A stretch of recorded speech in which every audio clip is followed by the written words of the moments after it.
Hey everyone, I hope you're doing well. And welcome back to Virgo. Virgo. Hmm.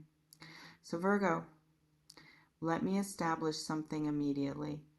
Someone feeling intense emotion about you isn't necessarily good news. In love can mean genuine connection. It can also mean infatuation, projection, obsession, or emotional dependency. So, before we explore whether someone's harboring deep feelings for you, we need to talk about what those feelings actually indicate and whether you should care. Clarity over fantasy, always. Strong feeling doesn't equal healthy attachment. Someone can be in love with you and not actually know you, can be consumed by the idea of you while being completely disconnected from the reality of you, can build entire emotional architecture around their perception of you that has nothing to do with who you actually are. And that kind of love intense but detached from reality, it's not compliment, it's not validation. It's not proof of your worth or your specialness or your capacity to inspire devotion. It's just someone using your image as screen onto which they project their own needs, fantasies, wounds. You're not person to them. You're symbol, your representation of something they're seeking. And if that's what's happening, if someone's in love with constructed version of you rather than actual you, that's not something to celebrate. That's something to be cautious about. Who comes to mind when you imagine someone feeling this way about you? Notice whether your reaction is excitement or discomfort. Because here's what words can't express actually reveals. When someone says words aren't enough to convey what they feel, it usually means one of two things. Either the feeling is genuinely profound and language feels inadequate to capture its complexity and depth, or the feeling is confused, overwhelming, not fully understood even by the person experiencing it, and they're using words can't express to avoid the work of actually articulating what they feel and why. The first version that's mature, love, the kind that comes from real knowing, from time spent actually understanding someone, from connection that's been tested and proven. The second version that's intensity without clarity, the kind that feels significant because it's overwhelming, but that doesn't actually translate into functional relationship because it's not grounded in reality. So if someone's feeling things they can't express about you, first question isn't whether their feelings are real. First question is whether those feelings are based on accurate perception of who you are or on fantasy about who they need you to be. Can you tell the difference when you're the object of someone's intense emotion? Develop that discernment before you're in the situation, because I need to talk about what you might be feeling as you read this. Part of you probably wants this to be true, wants someone to feel this way about you, wants to be the person who inspires this kind of devotion, and that wanting, it's human. It's the part of us that craves being seen, being valued, being loved with intensity that matches what we feel or wish we could feel. But be careful, because that wanting can make you vulnerable to accepting intensity that isn't actually love, to confusing someone's emotional overwhelm with genuine connection, to reciprocating feeling that doesn't serve you just because it feels good to be wanted that much. Intensity is seductive. It makes us feel alive, important, like we matter more than we usually allow ourselves to believe. But intensity without substance is just drama, and drama exhausts. And exhaustion kills connection that might have been healthy if it hadn't been drowned in unsustainable emotion. What are you actually craving? To be loved well or to be loved intensely? Those are often opposing desires. Because here's what actually constitutes meaningful, you mean everything to me sentiment, not just feeling, not just declaration of importance, but demonstration through action, through consistency, through showing up when it's not convenient or exciting. Someone can tell you that you mean everything while treating you like you're optional, can express profound feeling while offering minimal presence, can claim you're irreplaceable while replacing you the moment someone more convenient appears. So if someone's feeling all these intense things about you, if they're building up to expressing it or already have, watch what they do. Not just what they say, not just how they feel, but how they actually show up. Because love that means something is love that's demonstrated, that's backed by behavior. That translates into tangible presence and effort and consistency. Everything else is just words. And words, as the saying acknowledges, sometimes can't express what matters. Because what matters happens in action, not in articulation. Are they showing you what they're feeling or just telling you? That distinction determines whether this is real, because I want to address different possibilities about who this might be. Possibility one, someone you're already connected with, partner, person you're dating, someone you're actively involved with. If that's who this is about, if someone already in your life is feeling this deeply, the question isn't whether they love you. The question is whether that love is healthy, whether it's based on knowing you or needing you, whether it enhances both your lives or creates dependency that diminishes one or both of you.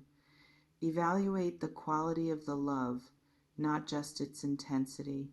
Possibility two, someone you know but aren't romantically involved with, friend, acquaintance, person in your orbit who's been holding feelings.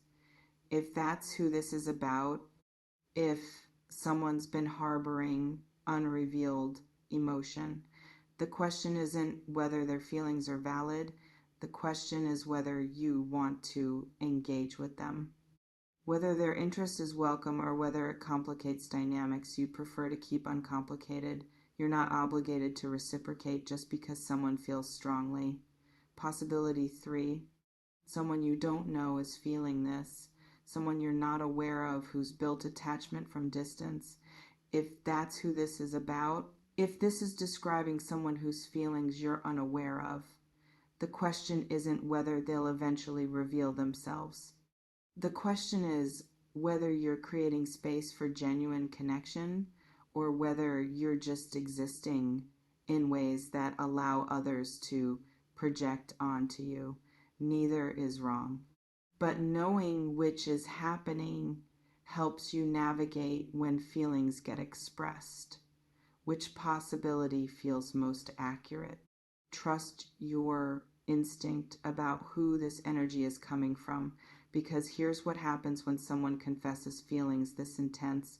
It creates pressure, pressure to respond, pressure to reciprocate or at least acknowledge, pressure to make decision about whether to engage with what they're offering.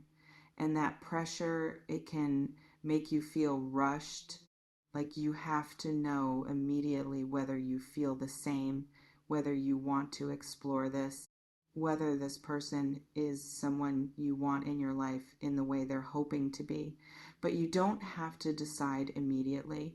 You're allowed to take time to sit with the information, to assess whether their feelings create opportunity you want to explore or obligation you need to decline. Their emotion doesn't dictate your response timeline. Their intensity doesn't require you to match it or reject it instantly. You can take space, you can process, can decide from clarity instead of from pressure of the moment. Will you give yourself that space, or will you react immediately? Commit to thoughtful response over reactive one, because I also need to address what you're hoping this means. You might be hoping this is about specific person, someone you've been wanting to want you, someone whose feelings would validate your own, someone whose I love you would give you permission to express what you've been holding.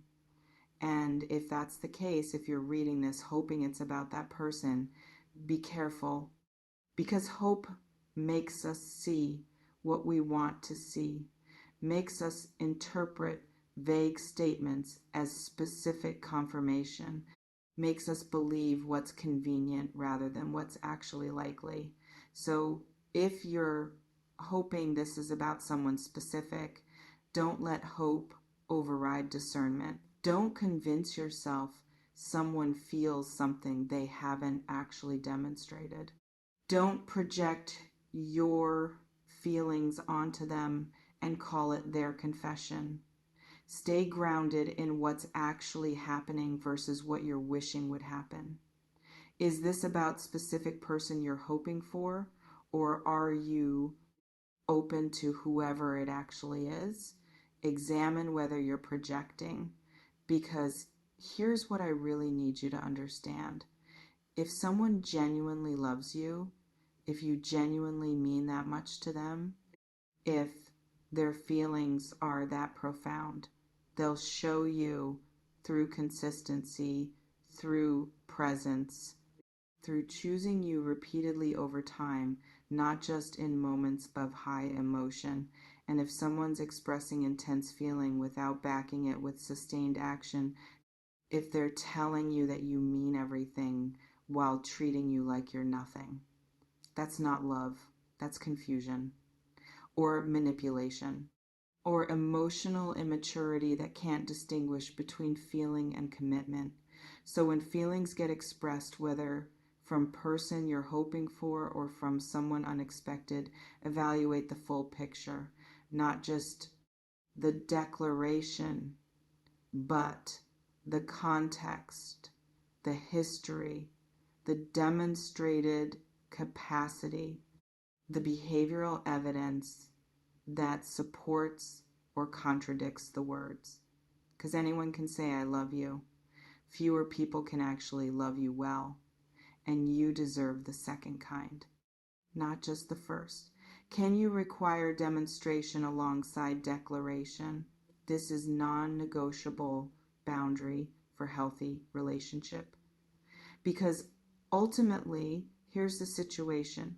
Someone might be feeling intensely about you, might be building toward expressing it or already struggling with how to communicate it, might be consumed with emotion they're trying to make sense of. And you get to decide what that means to you. If it's from someone you want it from, if the feeling seems grounded in reality, if there's behavioral evidence supporting the emotion, then explore it carefully with boundaries, with attention to whether intensity can translate into sustainable connection. If it's from someone you don't want it from, if the feeling seems based on projection, if there's no evidence of real knowing, then decline it clearly, without guilt, without feeling obligated to reciprocate just because someone feels strongly. If it's unclear who or what this is about, if you're just sensing intensity in your field, then stay open, stay observant, see who shows up and how. Let reality reveal itself instead of forcing interpretation onto ambiguous energy. But whatever unfolds, remember, someone's intense feeling about you says more about them than about you. Your worth isn't determined by their emotion. Your value isn't proven by their devotion. You're worthy whether anyone feels this way or not, whether anyone can express what you mean to them or not. That's already true. Their feelings, whatever they are, don't create or diminish that truth. Stay grounded in that. Let everything else be supplementary. Being loved intensely matters less than being loved well. Demand the latter. Accept nothing less.